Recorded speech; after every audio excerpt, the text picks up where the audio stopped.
चलो भाई। अच्छा देखो, लास्ट क्लास की एक बार रिवीजन करा दूं तुम्हें, ठीक है? हमने करा क्या था, क्या बकवास करी थी लास्ट क्लास में। सो इन द लास्ट क्लास हमने सिर्फ दो ही बहुत इंपॉर्टेंट चीज पढ़ी थी पूरी क्लास में, ठीक है? तो लास्ट क्लास में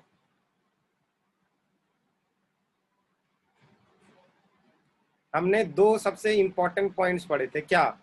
कि जब भी कोई इलेक्ट्रोमैग्नेटिक वेव्स होती है, ठीक है, जब भी कोई इलेक्ट्रोमैग्नेटिक वेव्स होगी तो वो हमेशा बनती है किससे? वेरिंग इलेक्ट्रिक फील्ड से, ठीक है, प्लस वेरिंग मैग्नेटिक फील्ड से।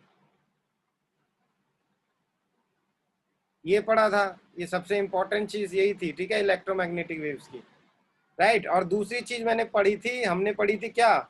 इनकंसिस्टेंसी इन एम्पियर सर्क्यूटल लॉ। और कंसिस्टेंसी उसमें कौन लाया था? कौन लाया था भाई कंसिस्टेंसी? मैक्सवेल, ठीक है, मैक्सवेल ने मॉडिफिकेशन करी थी ना। So Maxwell's modification in Ampere circuital law, Ampere's circuital law. पुराने वाला लॉ क्या था? पुराने वाले लॉ था B dot D L is equal to mu not I, ऐसे करके था, ठीक है? इसको कहा था उसने ये इनकंसिस्टेंस है, क्योंकि हर जगह पे ये अप्लाई नहीं हो रहा था, ठीक है? इनकंसिस्टेंट, ठीक है? तो इसको कंसिस्टेंट कैसे बनाया था मैक्सवेल ने? मैक्सवेल ने बोला सिर्फ कंडक्शन करंट ही नहीं होता सर्किट में, एक और करंट होता है जिसको हम कहते हैं डिस्प्लेसमेंट करंट, ठीक है? तो उसने यही इक्वेशन को क्या बता दिया था? ये बता दिया था कि बी डॉट डी एल, ठीक है, इजकल टू म्यू नॉट, और ये आई की जगह क्या आ जाएगा? I C plus I D, ऐसे करके आ जाएगा, ठीक है? और फिर ये आ रहा था म्यू नॉट आई सी, तो कंडक्शन करंट ही था। ये जो था ये डिस्प्लेसमेंट करंट क्या था? Epsilon not del phi E by del t. देखो ये था एम्पियर सर्क्यूटल लॉ, सही वाला, ठीक है? तो ये हमने करा था लास्ट क्लास में, हम ये सब कर चुके हैं भाई। ओके, सो ये था एम्पियर सर्किट लॉ की मॉडिफिकेशन, ये भी मैंने बता दिया था कि ये कैसे हो रही थी, ठीक है? बहुत अच्छे से इसको डिस्कस करा था हमने, वो बात अलग है तुमने पढ़ा ना हो, ठीक? नेक्स्ट आज क्या करेंगे? आज हम कुछ प्रॉपर्टीज, मतलब कुछ मैक्सवेल इक्वेशंस के बारे में पढ़ेंगे, ठीक है? ये मैक्सवेल इक्वेशन क्या है? देखो, जैसे न्यूटन्स लॉ इक्वेशन होती है ना, वैसे ही मैक्सवेल की इलेक्ट्रोमैग्नेटिक इक्वेशंस भी होती हैं, ठीक है? मतलब इलेक्ट्रोमैग्नेटिक प्रॉपर्टीज को अगर तुम्हें डिस्कस करना है या इलेक्ट्रोमैग्नेटिक वेव्स को अगर तुम्हें पढ़ना है तो इन चार इक्वेशंस के बारे में तुम्हें पता ही होना चाहिए, ठीक है? वो चार इक्वेशंस कौन सी है मैं लिखवा देता हूं, देखो। मैक्सवेल इक्वेशंस,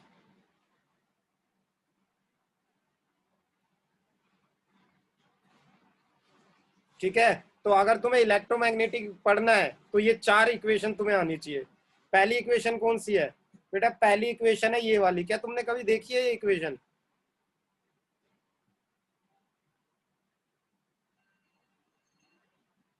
हाँ भाई, देखिए इक्वेशन, कहाँ देखी है?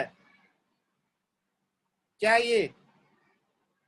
अरे कोई नहीं बोल रहा।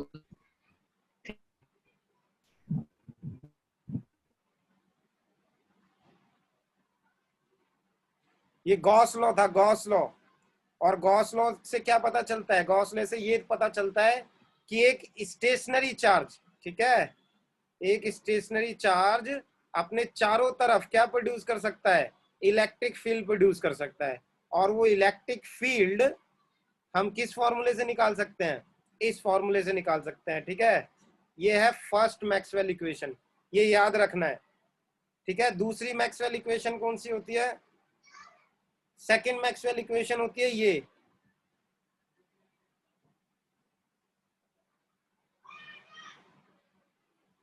इसका मतलब क्या है?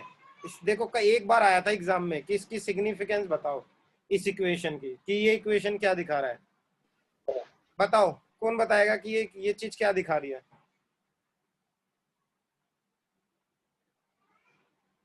No one is here to tell this thing कि ये क्या दिखा रही है। चलो मुझे ही बताना पड़ेगा। सबसे पहले तो ये बताओ ये है क्या, ये चीज है क्या। ये है बेटा मैग्नेटिक फ्लक्स।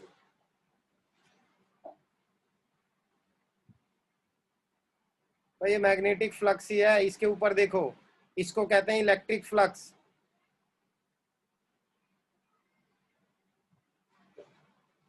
फर्क क्या है दोनों में, यहाँ पर ई है तो ये इलेक्ट्रिक फ्लक्स हो गया ये फॉर्मूला, ठीक है। यहाँ पर क्या है, यहाँ बी है तो ये मैग्नेटिक फ्लक्स हो गया। ये फॉर्मूला, ये इक्वेशन सिर्फ एक सिंपल सी चीज दिखा रही है, वो मैं लिखवा देता हूं। दिस इक्वेशन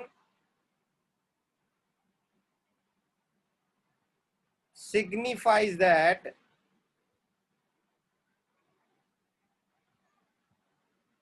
monopole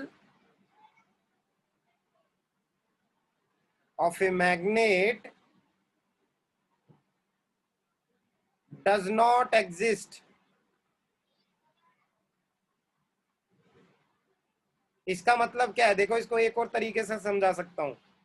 इसका मतलब देखो, अगर तुम्हारे पास कोई मैग्नेट है, ये मान लो तुम्हारे पास कोई बार मैग्नेट है, ये तो ये नॉर्थ पोल होगा, ये साउथ पोल होगा। अब क्या करो, इसको ना कवर कर दो, इसको कवर कर दो एक हाइपोथेटिकल सरफेस से। मान लो ये वो हाइपोथेटिकल सरफेस है, ठीक है। This is the hypothetical surface. Hypothetical surface क्या होती है, एक ऐसी सरफेस जो सिर्फ हमने लेट करी है, ठीक है। सो सपोज करो एक सरफेस है जो इसको चारों तरफ से कवर कर रही है। अब एक बात बताना, बताओ ये बात सही है या गलत है, कि जितनी मैग्नेटिक फील्ड इस नॉर्थ पोल से निकलेगी, ठीक है, तो बताओ ये फ्लक्स कौन सा हो गया, ये पॉजिटिव फ्लक्स हो जाएगा ना, क्योंकि बाहर जा रही है। अब देखो जितनी ये फील्ड बाहर निकली है वो घूम के कहां पर जाएगी, साउथ पोल में इंटर भी तो करेगी, ऐसे करेगी या नहीं करेगी, करेगी। देखो ऐसे इस तरीके से, ठीक है। तो बेटा यहाँ पर नेट फ्लक्स क्या हो गया, नेट मैग्नेटिक फ्लक्स क्या हो गया, जीरो हो गया। जितना फ्लक्स बाहर जा रहा है उतना ही फ्लक्स अंदर की तरफ आ रहा है, ठीक है। तो net flux through this surface क्या हो गया, जीरो। तो यहाँ पर net magnetic flux, net magnetic flux क्या हो गया, जीरो हो गया। और ये कब एग्जिस्ट कर रहा है, जब एग्जिस्ट कर रहे हैं दोनों पोल। याद रखना, मैग्नेट का कभी एक पोल एग्जिस्ट नहीं करता। ऐसा नहीं होता कि सिर्फ नॉर्थ पोल ही है और वहां से सिर्फ मैग्नेटिक फील्ड बाहर ही जा रही है। अगर नॉर्थ पोल एग्जिस्ट कर रहा है तो साउथ पोल भी एग्जिस्ट करेगा ही करेगा। इसका मतलब जितना पॉजिटिव फ्लक्स बाहर जा रहा है उतना ही फ्लक्स रिवर्ट बैक वापस इस सरफेस के अंदर आएगा, ठीक है। तो net flux through this surface क्या हो गया, जीरो। सो इस इक्वेशन का मतलब है कि मोनोपोल डज नॉट एग्जिस्ट। सोचो, अगर मोनोपोल इसका एग्जिस्ट करता किसी भी मैग्नेट का, मतलब अगर मैं कह दूं यहां पर सिर्फ नॉर्थ पोल है, तो इससे मैग्नेटिक फील्ड सिर्फ क्या करती, बाहर की तरफ जाती, ठीक है। और अगर मैं इसको कवर कर देता एक गॉसियन सरफेस बना के ऐसे, तब बताना क्या फ्लक्स जीरो होता है यहाँ, तब फ्लक्स जीरो नहीं होता, ठीक। लेकिन ऐसी इक्वेशन कभी भी एग्जिस्ट नहीं करती कि जिसका मैग्नेटिक फ्लक्स जीरो ना हो, ठीक है। याद रखना, ऐसी ऐसी चीज कभी भी एग्जिस्ट नहीं करती, डज नॉट। ऐसी इक्वेशन कभी एग्जिस्ट नहीं करती कि मैग्नेटिक फ्लक्स जीरो हो, जीरो ना हो, ठीक है। याद रखना, मैग्नेटिक फ्लक्स हमेशा जीरो होता है। क्यों, क्योंकि अगर कहीं पर मैग्नेट है तो सिर्फ नॉर्थ पोल, और नॉर्थ पोल ही नहीं होगा, उसके साथ उसका साउथ पोल भी होगा। मतलब जितना फ्लक्स बाहर जा रहा है उतना फ्लक्स अंदर आ रहा है, खत्म, इतनी सी बात थी है, ठीक है। तो ये भी याद रखना, बहुत इंपॉर्टेंट था। चलो कितनी इक्वेशन हो गई, पहली इक्वेशन हो गई, दूसरी इक्वेशन हो गई, ठीक है। तीसरी मैक्सवेल की इक्वेशन देखो, थर्ड मैक्सवेल इक्वेशन। मैक्सवेल की तीसरी इक्वेशन क्या थी बेटे, तीसरी इक्वेशन से भी तुम बहुत अच्छी तरीके से जानते हो इसको, ठीक है। क्या जानते हो, अच्छा किसको पता था कि induced EMF minus del phi B by del t होता है।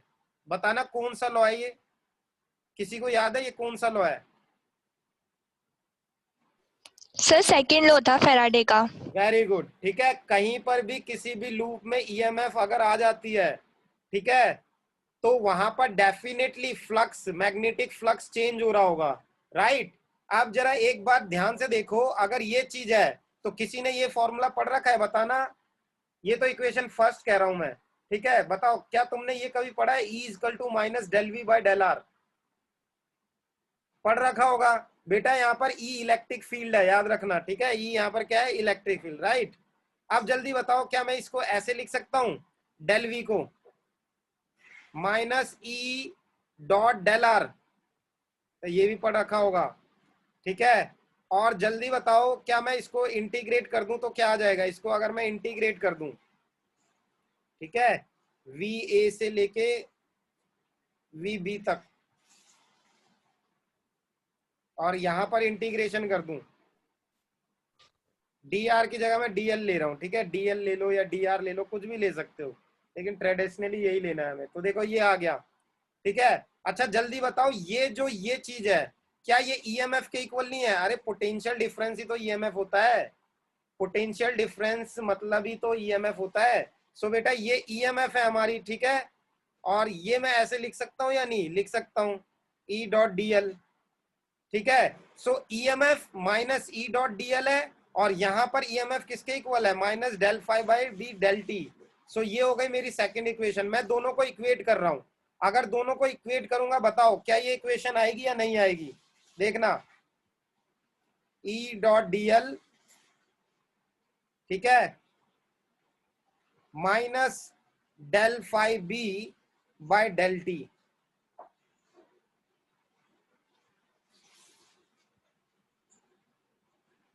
बताओ ये बात सही है या नहीं है? बिल्कुल सही है, ये भी ईएमएफ है और ये भी ईएमएफ है, मैंने दोनों को इक्वेट कर दिया। तो बेटा इसका मतलब, इस इक्वेशन का मतलब क्या है, इस इक्वेशन का सिंपल मतलब है वही फैराडे सेकंड लॉ। अभी भी ये चेंज थोड़ी ना हुआ है, अबे ये दोनों ईएमएफ ही तो है अभी भी मिला के, ये ईएमएफ है और ये ईएमएफ, इसके इक्वल भी मैंने दोनों को इक्वेट कर दिया। इसका सिंपल मीनिंग यहाँ पर ये हुआ कि जब तक फ्लक्स चेंज होता रहेगा किसी भी सर्किट में, तब तक क्या बनता रहेगा, इंड्यूस ईएमएफ बनता रहेगा, ठीक है। So whenever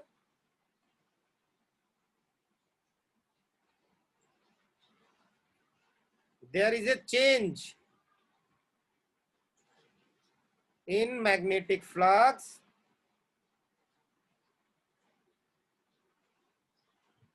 right, whenever there is a change in magnetic flux, induced emf will produce।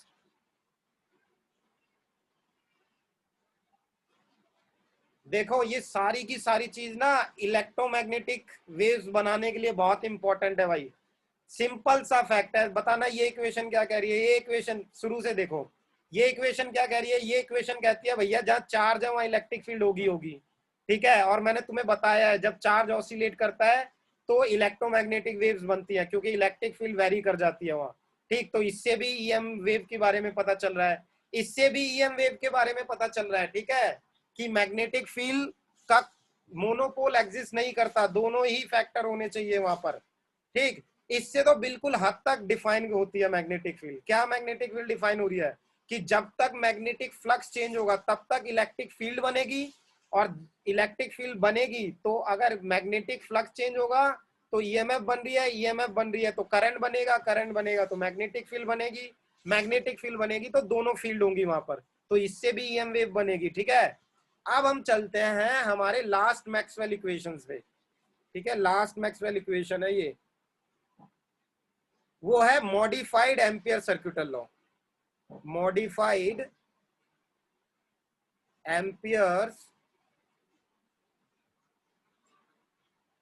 सर्क्यूटल law,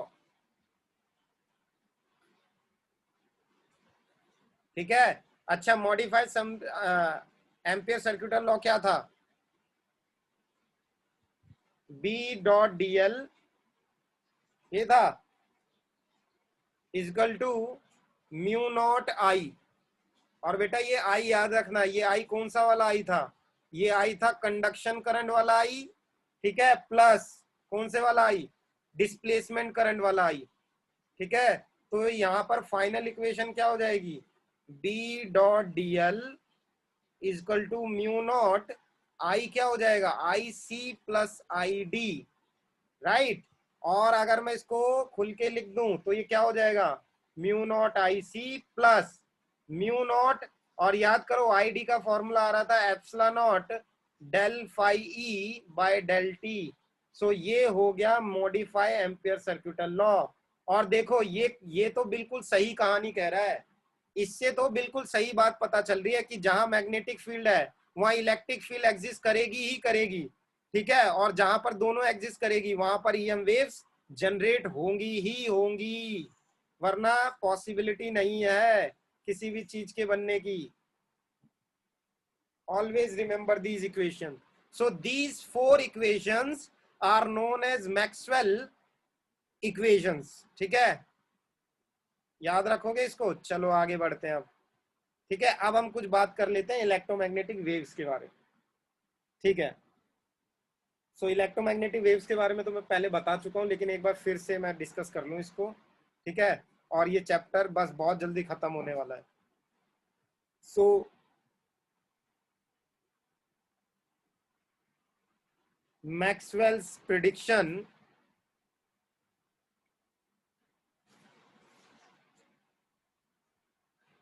of electromagnetic waves,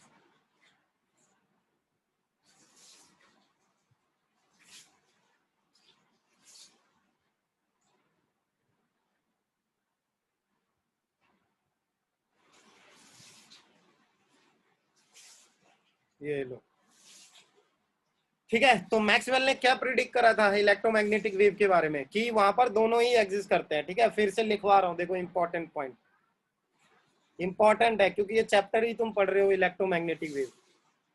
A time varying magnetic field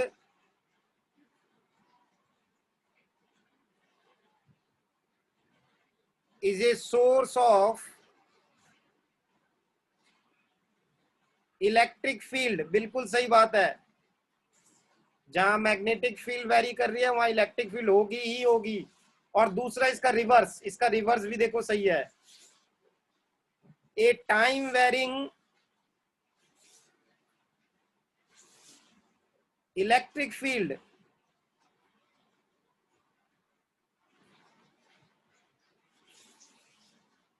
is a source of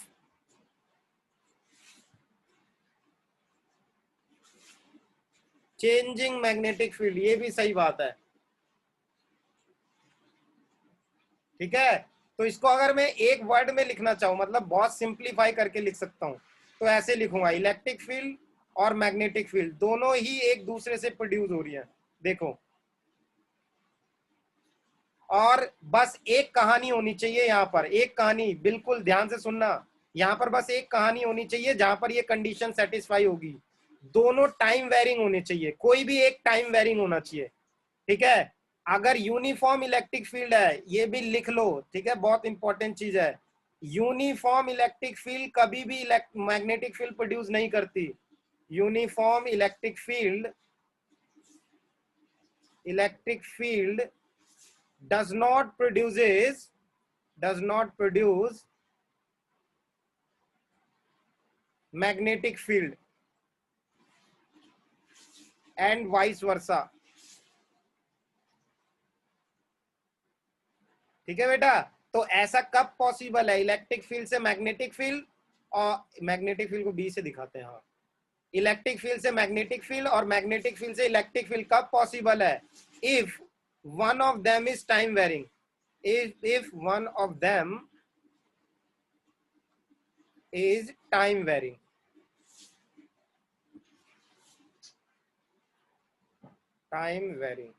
right, ये भी बात समझ में आ गई। अच्छा, इसके बाद मैंने तुम्हें बताया था कि इलेक्ट्रिक फील्ड दरअसल दिखती कैसी है, ये भी मैंने नेक्स्ट क्लास, लास्ट क्लास में तुम्हें कराया था, ठीक है। फिर से बता देता हूं बेटे, ध्यान से देख लो।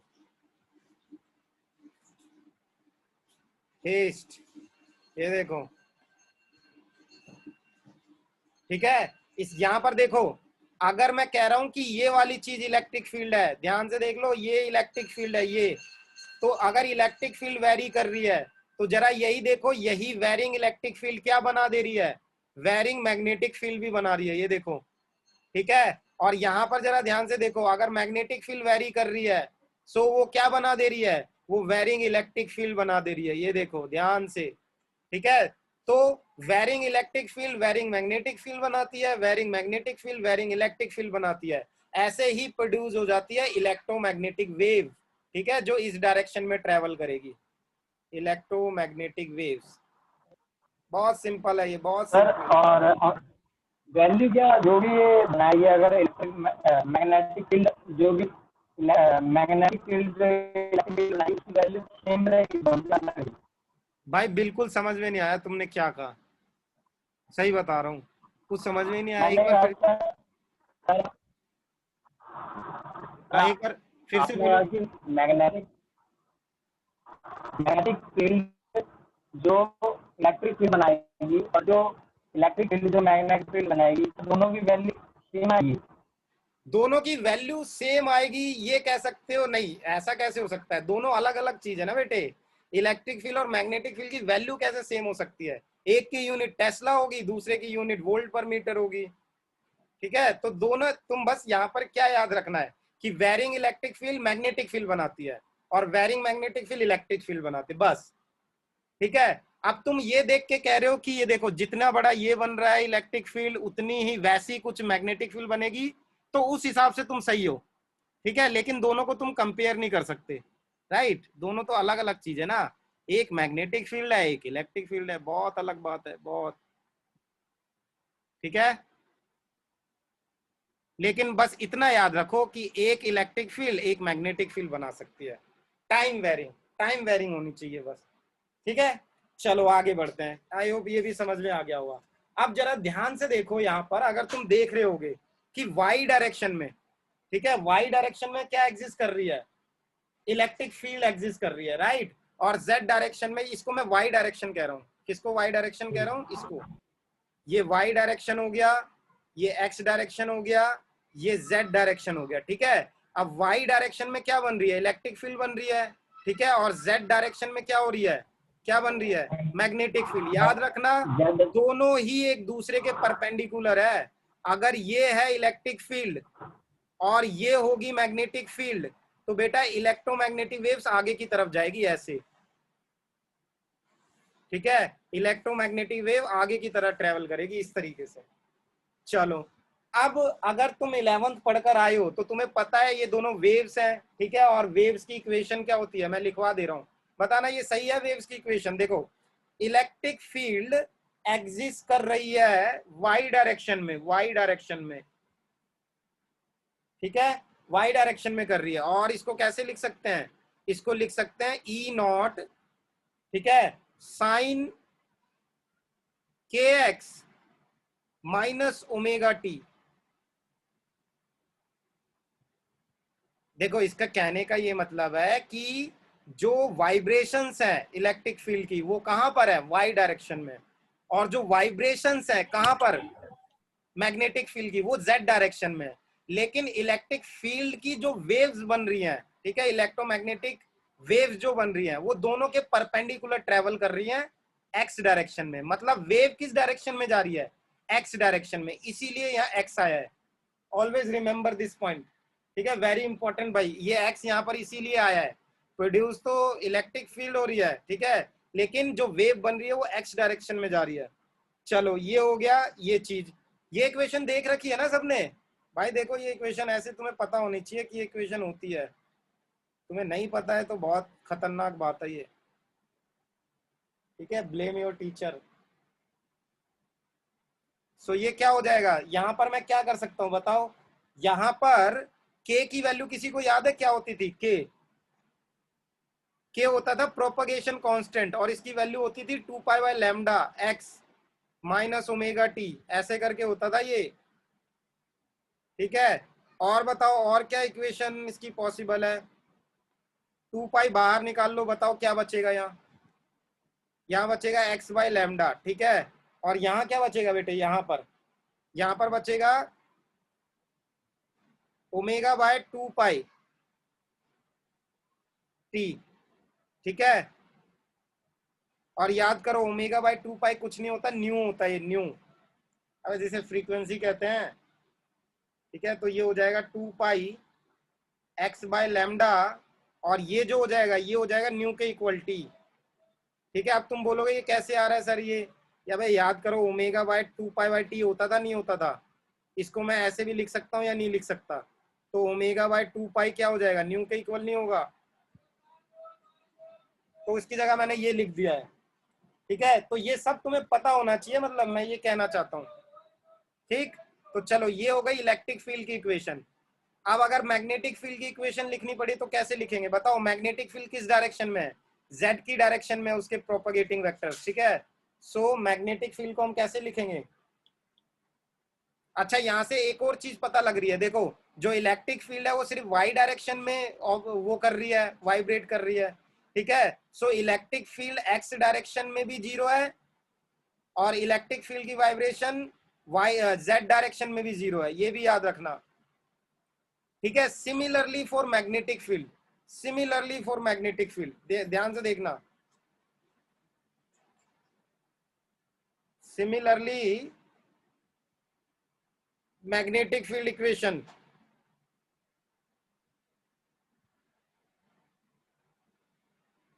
हाँ मैग्नेटिक फील्ड इक्वेशन क्या होगी, देखो मैग्नेटिक फील्ड भी एक वेव है, ठीक है, और वेव की इक्वेशन ऐसी होती है बेटा, देख लेना 11वीं क्लास में जाके, मैंने तो बहुत कराया बच्चों को, पता नहीं तुम्हें करवाया किसी ने या नहीं करवाया, ठीक है।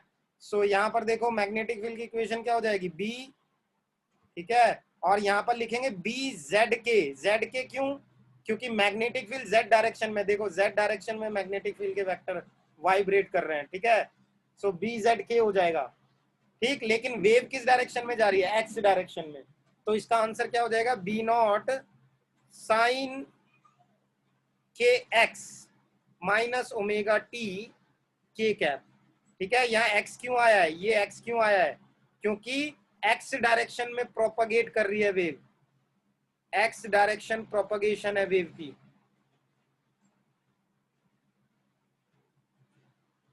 ओके ये भी हो गया। सो सिमिलरली जिस इक्वेशन को मैंने ऐसे लिखा है इसको भी लिख सकते हैं, क्या लिख सकते हैं, डायरेक्ट लिख रहा हूं, बी नॉट साइन, ठीक है, यहां पर लिख दो 2 पाई, और यहाँ पर क्या आ रहा है, यहाँ पर आ रहा है एक्स बाय लैम्डा, और यहाँ पर आ रहा है ओमेगा टी, ठीक है, ऐसा, लेकिन के डायरेक्शन में। सो ये हो गई मैग्नेटिक फील्ड की इक्वेशन, राइट। आई होप तुम्हें ये समझ में आ गया होगा। अच्छा एक और सबसे कुछ इंपॉर्टेंट पॉइंट है यहाँ पर, ठीक है, ये जो इलेक्ट्रिक फील्ड, ये जो इलेक्ट्रोमैग्नेटिक वेव्स बन रही है इसकी स्पीड कितनी होती है, कोई बताएगा, इलेक्ट्रोमैग्नेटिक वेव की स्पीड कितनी होती है, बता दो यार कोई,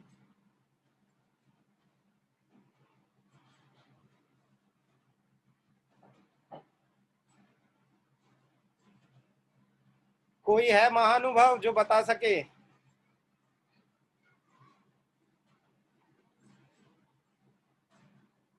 अरे इलेक्ट्रोमैग्नेटिक वेव्स, ये एक बात बताओ, लाइट क्या होता है, लाइट, लाइट इलेक्ट्रोमैग्नेटिक वेव्स है या नहीं है, ठीक है। और लाइट की स्पीड कितनी होती है, 3 × 10⁸ मीटर पर सेकेंड।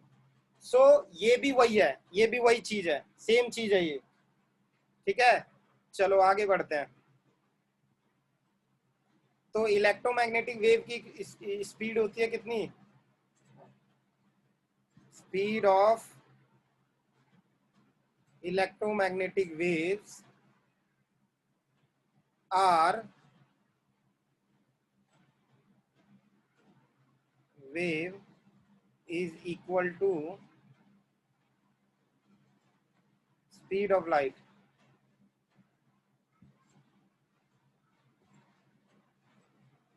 ठीक है, ये याद रखना। और क्या चीज यहाँ पर याद करने वाली है, और पॉइंट्स इलेक्ट्रोमैग्नेटिक फील्ड के बारे में क्या है, हाँ एक और चीज याद रखना कि इलेक्ट्रिक फील्ड को अगर मैग्नेटिक फील्ड से डिवाइड करेंगे, ठीक है, तो ये स्पीड ऑफ लाइट के इक्वल आएगा हमेशा, ठीक है। ये मैं यहाँ प्रूव नहीं करा सकता, इसका प्रूफ बीएससी में तुम्हें मिलेगा अगर करोगे तो बस तुम याद रखो ई बाय बी किसके इक्वल होगा, सी के, ठीक है। Similarly E naught by B naught ये भी किसके इक्वल होगा, सी के इक्वल होगा। ये सारी चीजें याद रखनी है तुम्हें, ठीक है। इसका प्रूव होता है, बिल्कुल होता है इसका प्रूव कि ई बाई बी सी के इक्वल कैसे है, लेकिन यहाँ नहीं है तो यहाँ हम करेंगे भी नहीं इसको, राइट। एक और बहुत ही इंपॉर्टेंट चीज है, अभी तुमने पढ़ा है कि इलेक्ट्रोमैग्नेटिक वेव्स इलेक्ट्रिक फील्ड से भी बनी होती है और मैग्नेटिक फील्ड से भी मिलके बनी होती है, ठीक है, याद रखो। अच्छा, मैग्नेटिक फील्ड वैसे होता क्या है, मैग्नेटिक फील्ड का कोई भी एक फॉर्मूला बताओ। म्यू नॉट बाय 4 पाई, ठीक है, I D L sine theta by R square, ये मैग्नेटिक फील्ड का फॉर्मूला है मान लो, ठीक है। इलेक्ट्रिक फील्ड का कोई भी एक फॉर्मूला बताओ क्या होता है, 1/4 पाई एप्सिलॉन नॉट, ठीक है, के Q1 Q2 bye R square, ठीक है। सो याद रखो बेटा, इसका और इसको, ठीक है, डिवाइड करो, डिवाइड करो, देखो क्या आएगा। हे भगवान, तो मैं ये कह रहा हूं कि इससे और इससे जब तुम मिला दोगे, ठीक है, तो ये इक्वल पता है किसके आएगा, सी के इक्वल आएगा, मतलब ऐसा,